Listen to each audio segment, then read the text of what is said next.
안녕하세요. 심리 읽어주는 남자 A준입니다. 오늘 여러분들에게 소개할 컨텐츠는요, 바로 네오포비아라는 것을 준비했습니다.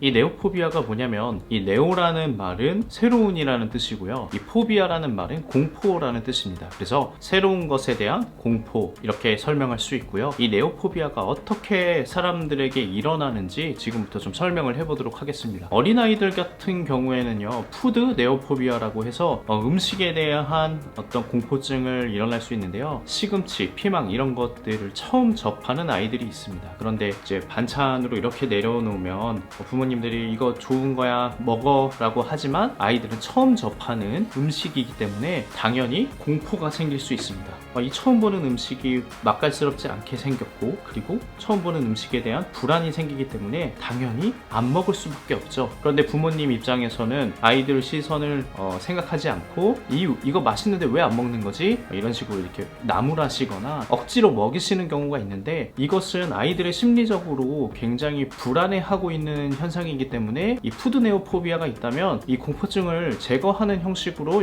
부모님께서 이렇게 교육을 좀 시켜주셔야 합니다. 그래서 우리가 아이들의 푸드 네오포비아는 어떻게 제거시킬 수 있고, 그래서 편식을 줄일 수 있는지, 그리고 성인은 어떻게 해야 되는지에 대해서 지금부터 좀 이야기를 해보도록 하겠습니다. 일단 아이들한테는 방금 말씀드린 것처럼 푸드 네오포비아라고 해서 처음 본 음식에 대해서 불안을 느끼거나 공포를 느끼는 현상이라고 말씀을 드렸는데요, 이게 보통 이제 중학교 이상 지나가면 없어져요. 네오포비아, 푸드 네오포비아는 없어집니다. 그런데 성인으로 갈수록, 사회 초년으로 나올수록 이 네오포비아가 다시 생성됩니다. 어떠한 방식으로 형성이 되냐면, 내가 처음 아르바이트를 하기 위해서 어떤 것을 배워야 할 때, 그 직무를 배워야 할 때, 혹은 사회에 나가서 어떤 사람들을 새롭게 만나야 할 때, 그러니까 우리가 초등학교, 중학교, 고등학교 매일 만나던 선생님들, 익숙한 사람들을 제외하고 새롭게 누군가에게 말을 꺼내야 하고, 말을 붙여야 하고, 관계를 맺어야 하죠. 이런 현상에서 내가 저 사람한테 말을 걸어야 하나 말아야 하나, 이 직무를 배우는데 내가 이걸 배울 수 있을까? 배울 수 없을까?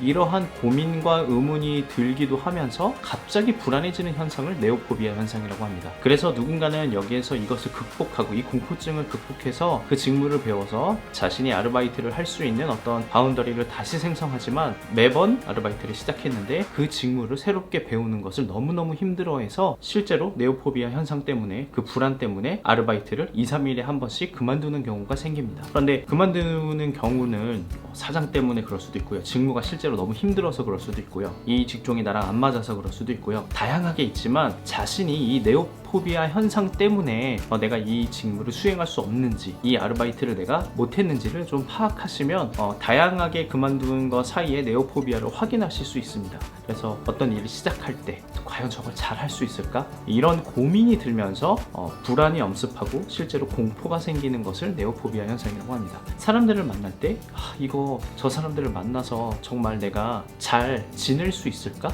이러한 고민이 들면서 갑자기 불안해지면서 사람을 멀리하게 되는 것, 이런 것들을 네오포비아 현상이라고 합니다. 이런 네오포비아 현상을 극복하기 위해서는 일단 심리학에서 이야기하는 공포증을 제거하는 것이 우선인데요, 제가 공황장애도 말씀을 많이 드렸지만 이 네오포비아, 그러니까 포비아라는 것, 이 공포증이라고 하는 것을 행동주의 심리학에서 이 공포증 제거하는 방법에 대해서 여러분들에게 소개를 해드리도록 하겠습니다. 기본적으로 두 가지 정도 이렇게 가볍게 소개를 해드릴 건데요, 이 두 가지가 뭐냐면, 이 네오포비아든 그냥 포비아든 공황장애든 이런 공포증이 생성되었을 때 행동주의 심리학에서 이야기하는 체계적 둔감법이 있습니다. 이거 아이들한테도 똑같이 접목이 되는 거예요. 쉽게 표현을 하자면요, 체계적 둔감법이 뭐냐면 여러 번 노출을 시킨다 라는 표현을 쓸 수 있어요. 그러니까 시금치라는 음식이 이 아이에게 처음으로 보여진다면 이 시금치를요 8번, 9번을 계속 줍니다. 그 가운데서 먹을 수 있게 이렇게 권유해주면 좋지만 강제성을 띠면 안 됩니다. 그러니까 체계적으로 둔감해진다, 이런 뜻이거든요. 이 낮은 수준부터 시금치와 친해질 수 있도록 만들어주는 것이 이 푸드 네오포비아를 둔감하게 만드는 방법 중에 하나입니다. 그러면 처음 본 것보다는 2번이 낫고요. 2번 본 것보다는 3번이 낫거든요. 이런 식으로 같은 공포 자극을 조금씩 노출시켜서 심리적으로 그것을 강하게 만들고 이 공포 조건에서 조금 무디게 만드는 것을 체계적 둔감법이라고 합니다. 이 공포증과 관련돼서 굉장히 많이 사용되는 방법이고요. 특히 이 트라우마 치료에 굉장히 특화되어 있다고 얘기할 수 있어요. 가령 물에 빠진 예 하나를 들어드릴게요. 5살 때 물에 빠진 경험이 있어요. 이 트라우마, 물에 빠진 이 트라우마가 성인 25살이 됐을 때도 물에 못 들어가게 만든 트라우마란 그렇거든요. 이러한 어떤 물에 대한 공포증을 어떻게 없애느냐, 실제로 성인이 돼서 25살 난 그 성인에게 발목까지 오는 물에서 첨벙첨벙 뛰어놀게 해요. 제가 이 공황장애 말씀드릴 때도 이 예를 한번 들었었는데 첨벙첨벙 놀게 하고요. 그 다음 체계적 둔감법을 써서 무릎까지 오는 곳에서 첨벙첨벙 놀게 합니다. 그리고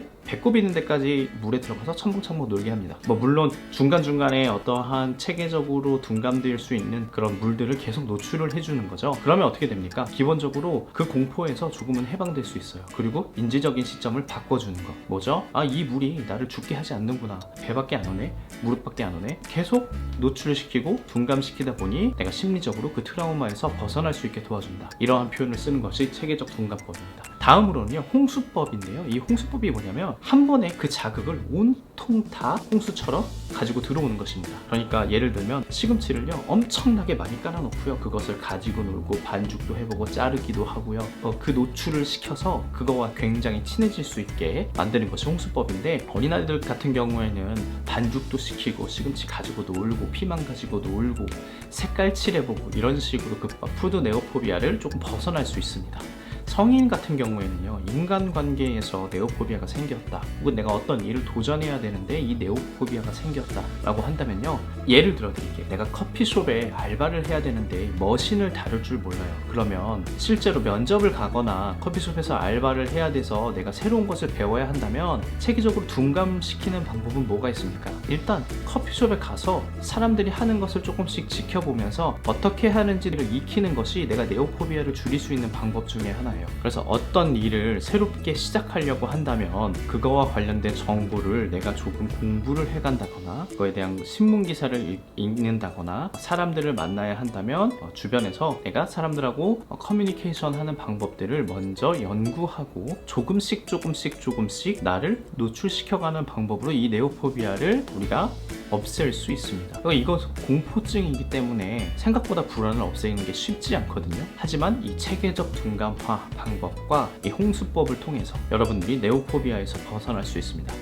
사회 초년생일 때 우리가 굉장히 밖에 나가서 내가 과연 잘할 수 있을까, 내가 첫 직장인데 이것을 잘 해낼 수 있을까라고 굉장히 이렇게 생각하면서 많이 힘들어하는 모습들을 보이는 친구들이 많은데, 이 네오포비아는요, 내가 어떤 정보가 조금씩 익숙해지고 그 일을 익숙하게 잘 해내는 순간 없어져 버리기 때문에 초기에 그것을 잘 할 수 있을까? 라고 막연하게 생각하는 것보다 내가 해야 하는, 그 새롭게 해야 하는 무언가에 정보를 얻는 것, 그것이 굉장히 중요한 키워드일 것 같습니다. 그래서 오늘은 아이들에게는 푸드 네오포비아 현상을 조금 봤고요, 성인에게는 새로운 일을 시작해야 하거나 배워야 할 때, 그리고 새로운 사람들을 만날 때 일어나는 이 네오포비아 현상에 대해서 알아봤고, 이 네오포비아라고 하는 공포증에서 벗어나려면 행동주의 심리학에서 말하는 체계적 둔감화 방법과 홍수법 2가지를 소개해드렸습니다. 다른 공포증, 트라우마 치료에서도 이 체계적 둔감화 방법과 홍수법을 쓸 수 있기 때문에 여러분들이 이러한 예들을 잘 가지고 계시면 네오포비아라던가 어떤 공포증에서 조금은 벗어날 수 있게 도와주지 않을까, 이런 생각을 해봅니다. 그래서 오늘 컨텐츠도 도움이 되셨다면 구독과 좋아요 부탁드립니다. 다음에 더 좋은 컨텐츠로 여러분들을 찾아뵙도록 하겠습니다. 감사합니다.